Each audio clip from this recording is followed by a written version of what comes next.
Howdy, this is Jim Rutt, and this is The Jim Rutt Show.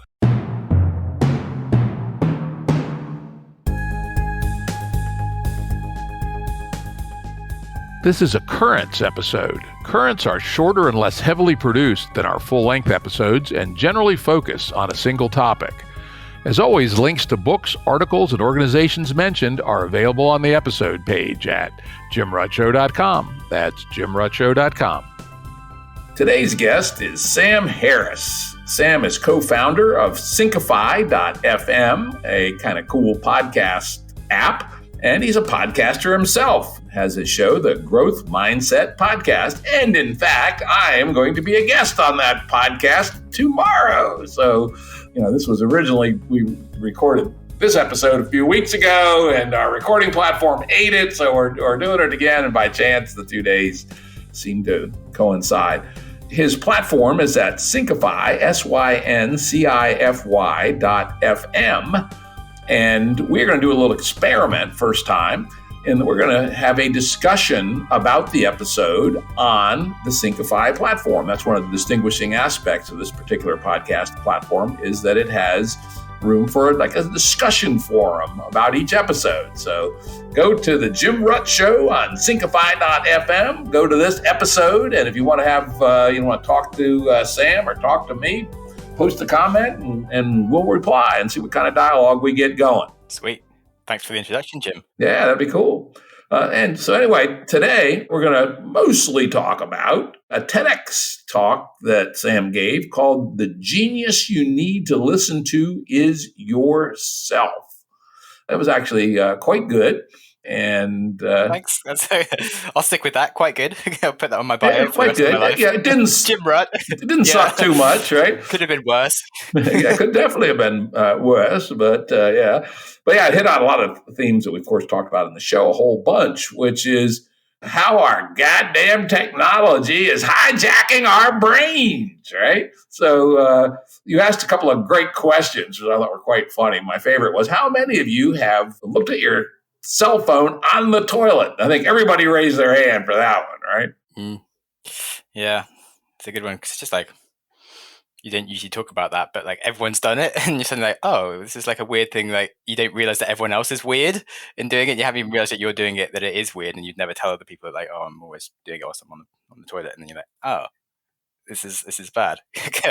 Yeah, they're one of those weird, 15 weird things. You follow these fucking idiot polls and stuff. Apparently, that's the most likely way to break your phone is using it in the toilet, right?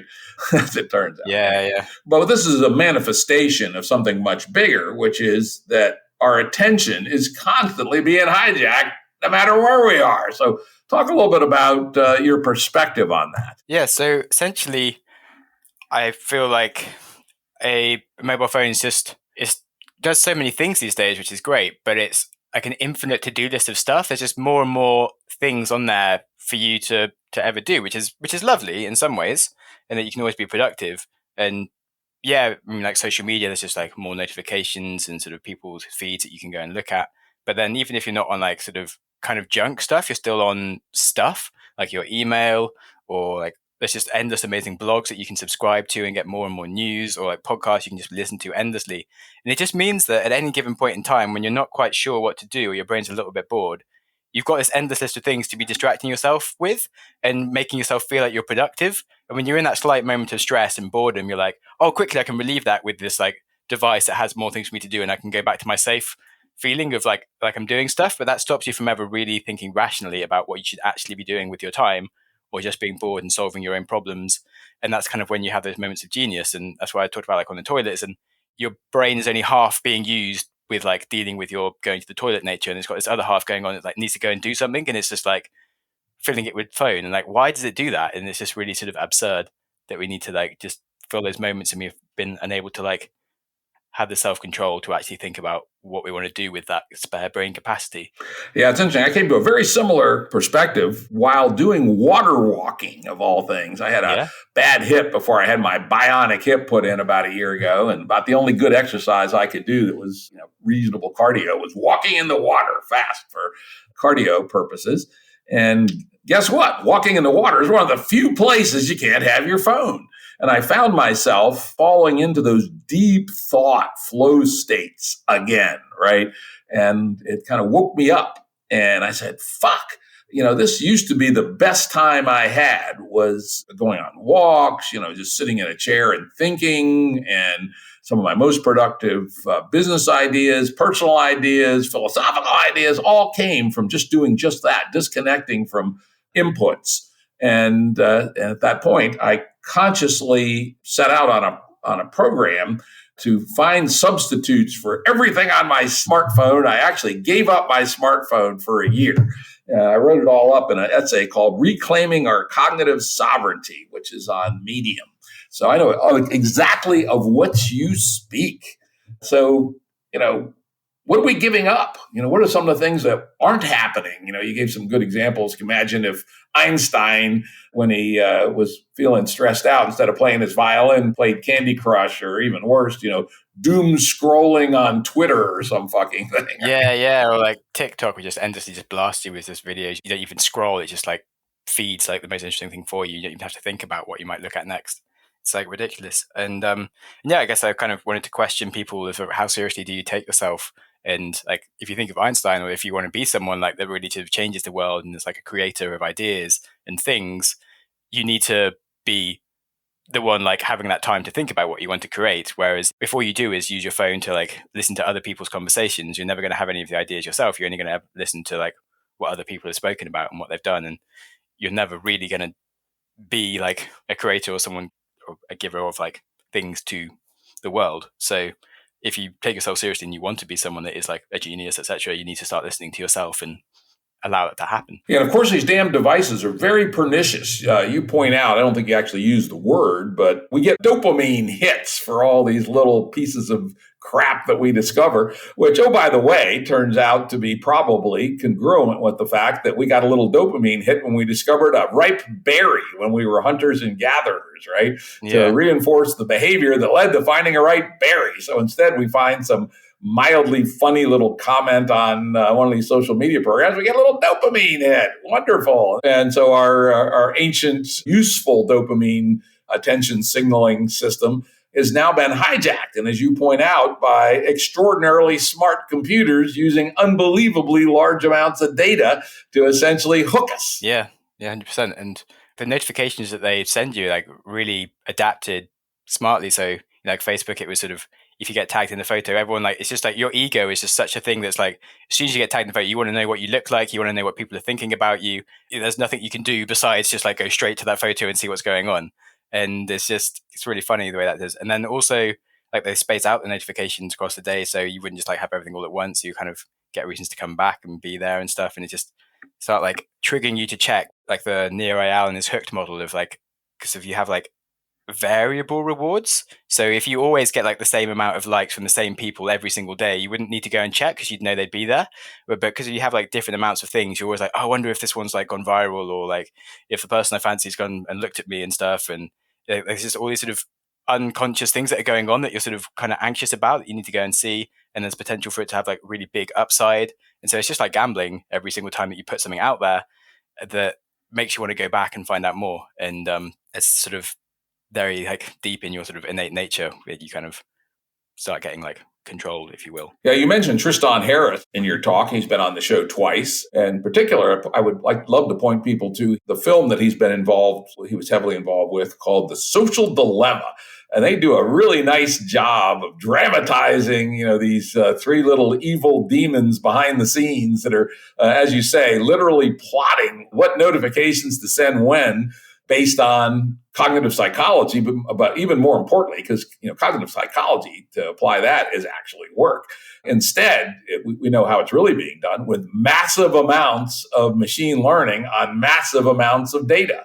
So the Facebook gigantic machine processes God knows how many billions of behaviors per day, correlates that with coming back and spending more time on Facebook, and basically is continuously tuning the notification pattern that's both group learning and also specific to you to decide when to hit you with what, right? So, it's basically you against the computer, stronger than the one that beat Kasparov in chess, trying to hijack you using these ancient forager-based dopamine signaling systems. Not good at all. Yeah, and I think there's a really good sort of philosophy around like play games that you can win, and sort of when you kind of know that you're up against a competitor where it's just sort of not designed to help you win and be like your best self. It's like, why are you playing that game?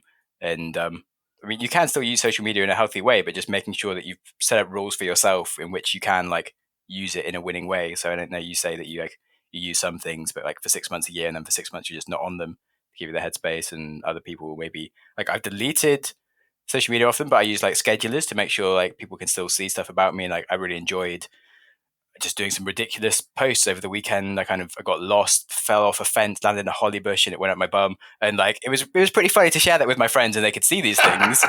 But like I didn't need to be on there the whole time. I just like scheduled it, and then like I was able to check in a few days later, get my message from my friend saying, "Sam, you're hilarious," and I was like able to like have a laugh, but like not be on my phone the whole bloody time and like missing out on like my family time whilst I was around and stuff, and use it on my own terms and like get the benefits from it without the negatives, kind of thing. Yeah, that's exactly key. I like to think that if we think about our online communication tools, kind of like alcohol, right? Alcohol's kind of enjoyable. It's a good social lubricant. I enjoy a nice craft beer or a good single malt scotch or a good American whiskey from time to time. But on the other hand, we know that alcohol can be the road to ruin for a lot of people. And I'll give my father credit. He was not a fancy dude. He dropped out of high school after ninth grade. He was a cop for most of his career, but he was a wise fellow in his own way. And he taught us some rules about drinking. One of them is never drink before noon, boys, right?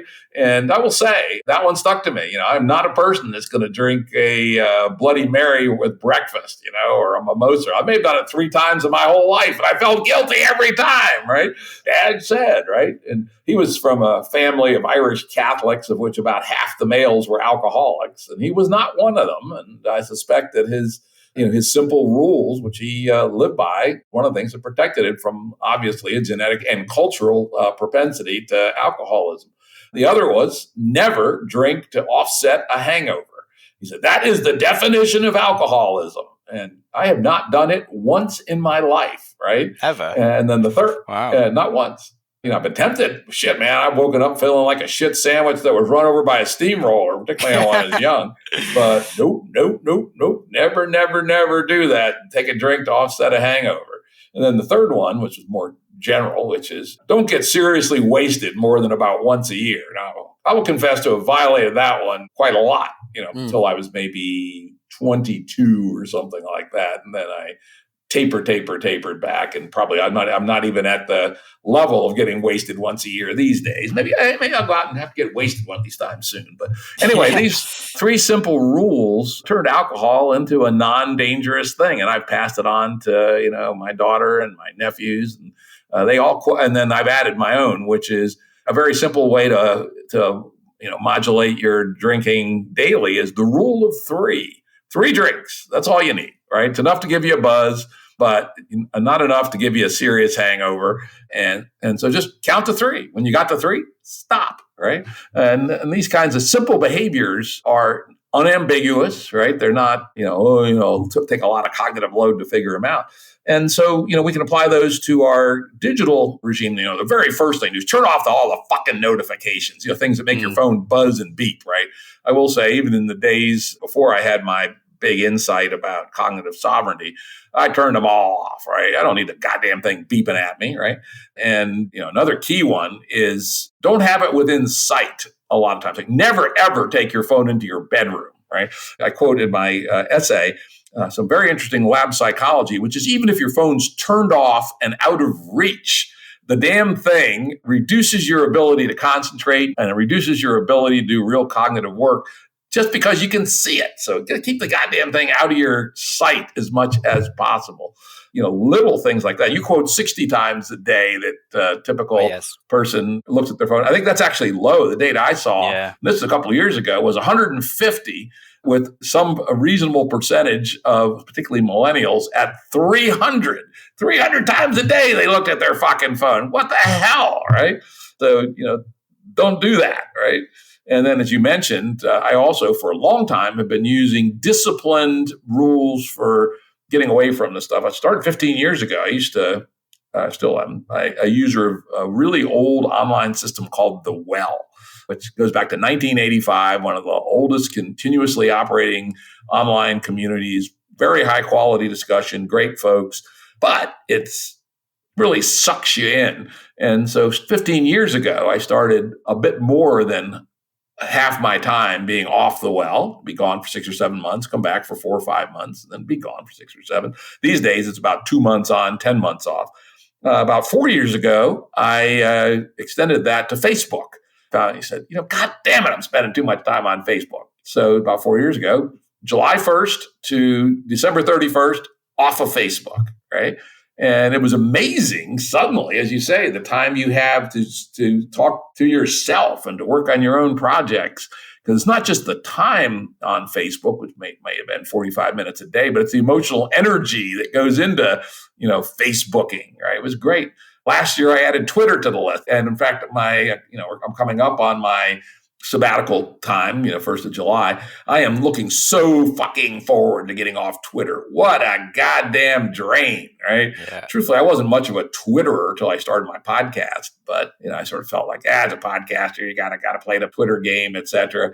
But it's a lot of good information out there, but it's just too much. All this inbound, and no time to reflect. And then one of the things you did talk about in your TEDx was the idea of a Sabbath. And you mentioned in Israel, nothing happens on Saturday. Well, I don't know, a couple of years ago, I started Cyber Sabbath Sunday, which is don't use any interactive media, don't play games, don't do anything, don't use your computer on Sundays. The only thing that I allow myself is I will read a book on a Kindle, but I won't order a new book on a Kindle. So if you think about, Kindle, it's more like a passive device if you just use it for reading, et cetera. So there's, these are things that one can easily choose to do to manage the danger, shall we say, of dopamine addiction in the same way that my father's 3 rules plus my 1 rule, are pretty handy for, managing alcohol risk. Yeah, I like all those things. What kind of stuff do you do to manage this stuff? What do you think about rules of these sorts? Well, like I was initially saying, like trying to just create rules where you can then sort of play a game and win and enjoy the thing. And like I really like the alcohol ones that you say, because they all allow you to have a good time, but they block ever getting out of control and kind of just being like, oh, I'll just sort of break it once and like it just spiraling into something worse. And that's the problem with like social medias. And you're like, oh, okay, I'll just use it a bit, and then like there's always something. Oh, well, I'll just come back for this, and I'll just come back, and it's suddenly sort of you realize your screen time's just going up, and it's just like, holy crap, how much am I using this thing? And yeah, trying to sort of stick yourself to certain rules. So it might be that like you just allow yourself a screen time limit. But generally, I find that those things it just then sort of later shows you, well, you've hit your limit for the day, but you're like, oh, well, I'll just like change it for like this minute and stuff or whatever. And so it's kind of better to just like completely delete it and like use a scheduler and then just like go on the website. So it's just never on your phone is one option. But there's lots of different ways. For WhatsApp for a while, I was getting so stressed out about how much WhatsApping I was doing that I wouldn't let myself open WhatsApp until I'd spoken to a real human being in real life. And so I'd have to go up to like random people on the street and just have a conversation. And it was just like a stupid game I made for myself.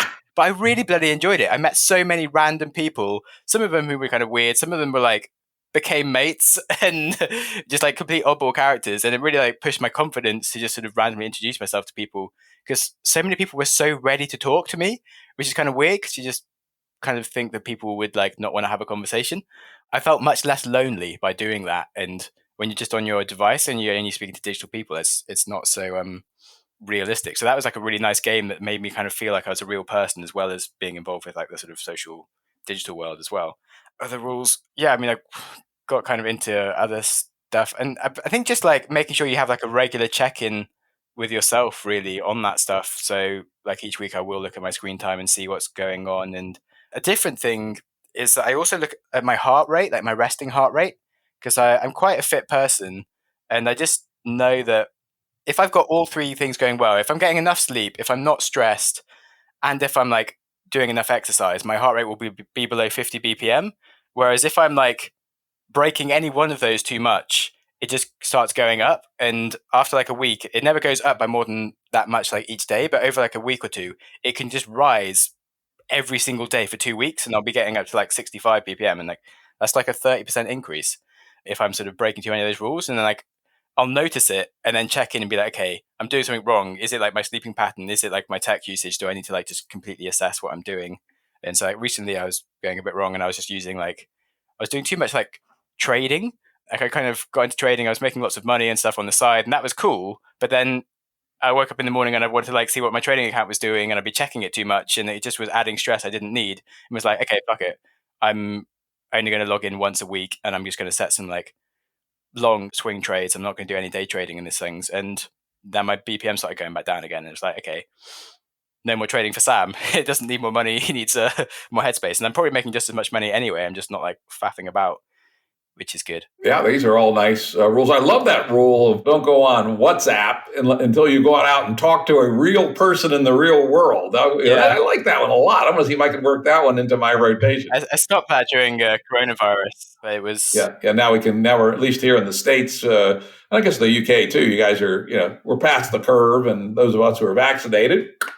Yeah, we can go out there and and chat. I'll confess, I'm a chatty kind of person, and I'll chat up people at the grocery store, or random people on the streets and what have you. And I've always enjoyed doing that. But it's kind of a useful thing to think about in terms of like a little game that you can win. Before you go waste your time on Twitter, go out and talk to somebody, right? Or the other one that's easy, and I have to confess, I've fallen out of the habit of is talking to people on the phone.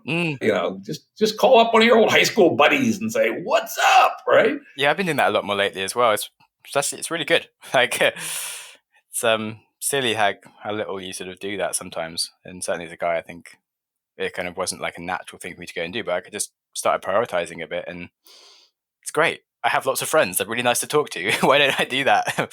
And like texting and that stuff it's not the same at all. Our damn online, it's just so accessible. It's so easy. It's so frictionless, right? I can just pick this damn little device up and suddenly have access to, on Twitter, God knows how many people, right?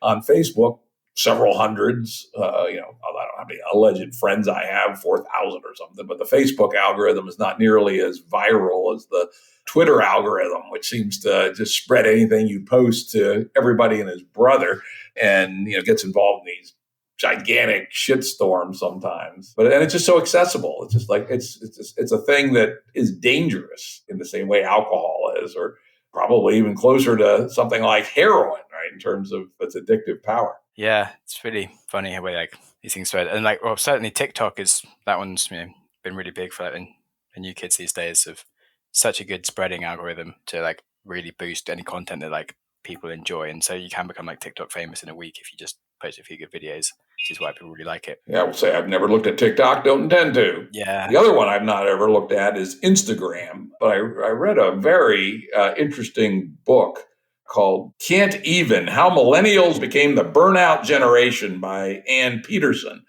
And she kept stressing how, especially for women, grooming their presentation of their self on Instagram had actually become the center of their life, and that they're highly stressed about it, would plan their vacations around whether there was Instagrammable photographs that were available. And she quoted a woman who said, "Well, why would I go there? There's no Instagram photos to be had," right? And I go, "What the fuck," right? It sounds like this is like the experience is like being able to take things and show off as opposed to enjoying the experience. So absurd.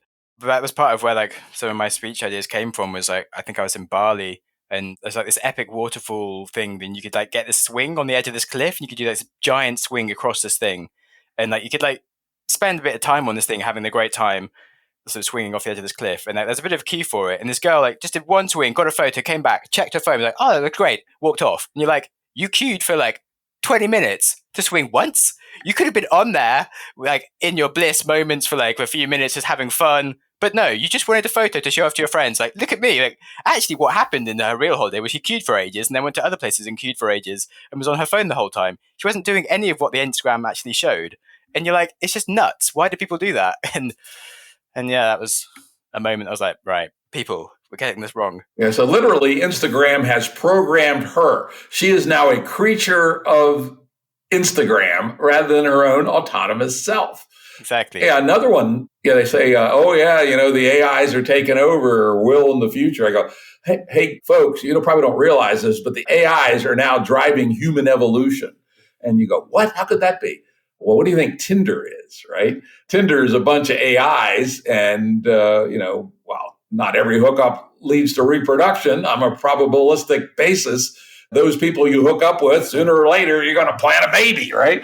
And so literally the AIs are, driving human evolution through things like Tinder or OkCupid or whatever. I've been happily married for 40 years. So fortunately, never been immersed in this horse shit, but because it's, our deepest drive of all, the desire to reproduce, presumably these dating apps and sex apps have got to have really big saliency in terms of driving our behavior and literally now driving our reproduction. Yeah, that's kind of weird. Yeah. Have you ever used one of them things? Yes, I am on Tinder. I am also on Hinge, and I have had some terrible dates. I don't know if you want to go down that further. It's certainly like a weird place to be, and I certainly find in London it's like there's so many people that it just makes the whole thing really like value. Like it's just like really cheap. There's just like endless more people. Oh, it's really weird, and so I don't really like the experience that much. Yeah, and that's not what we were designed for. I've actually looked at the data, and back in my day, by far the number one way people establish romantic relationships was introductions through friends. Yeah. And my wife and I met that way. And it's still like number 3 or 4 on the list, but number 1, online, right? And I go, that is interesting. Now, again, one could make the economist's argument. Oh yeah, well, you have a bigger market, so you'll come closer to the equilibrium pricing, right, on who you should have as your mate. But somehow that seems like something not right about that. It also, like, the grass is greener on the other side. It gives you so many more options, and like humans with more options can make it harder for them to make decisions. So there's a lot more like emotional unavailability going on, as it's called, as in because people aren't sure if they've got the best thing, and because like you're on like an addictive algorithm where you're always like, oh, maybe there's something better if I keep on swiping right, and so you're in the moment with this person, but you like notice that it's one tiny flaw. Instead of like trying to work through it and sort of seeing how you could maybe have a better discussion or maybe taking ownership of something that's wrong with yourself, you're like, oh, well, this person's not right, I'll find someone else. And yeah, there's just not so much of a reason to like stick around and actually sort of be grateful for what you've got and sort of working out how to deal with flaws in these things. And it's it's not healthy. Yeah, like I say, if you have an actual relationship, if your switching costs, as the economists would say, are perceived to be less, then you're less willing to tolerate anything that annoys you. Well, as somebody who's been married for 40 years, mostly happy, I can guarantee you, even in the best of marriages, there's annoying shit that happens on a fairly regular basis, and so. Perhaps lowering the switching costs will not produce a good, solid, emergent society, which, society is based on the family unit. And if we don't have stable family units, we're not going to have a stable society. Which is nice and worrying. Good. Yeah. And it's the AIs doing it, right? So say, the AIs are going to take over. Well, guess what, people? They're already driving the formation and the disformation of our most basic human family unit, which is, the pair bonded couple and their children. So think about that a little bit in terms of what these algorithms and these dopamine hooks are doing to us. Yeah, so many things going on. But I would say dating apps are like 100% bad. I think there is like an argument to say that like in some senses it does make it easier to find people. Like, I'm new in Cornwall and have been able to go on 3 dates and meet people and sort of work out a bit more like what's important to me of my values and stuff. And if I didn't know any people, I probably wouldn't have dated anyone by now. And so there are some advantages to be mentioned, and wouldn't want to be a complete hater, but but of course, all these things have advantages. Yeah. Even Facebook's got some good advantages, right? I've met lots of interesting people on Facebook, particularly in the groups, right? I found that my usage of Facebook over the last few years has moved from probably 90% general Facebook to now about 80% groups. And there are some really good groups of people that have self-formed on Facebook that never would have found each other.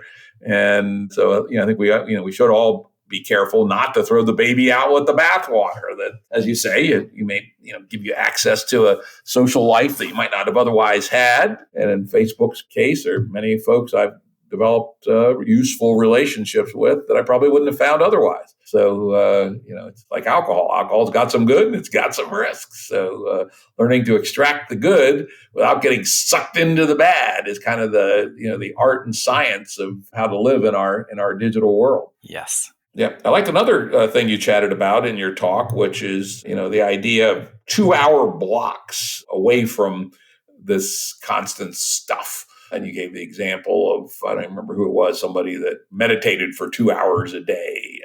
And, it kind of resonated with me back in my business career, particularly in the later days where I was just insanely overscheduled kind of dude. I told my assistant, block 2 hours a day, think time, right?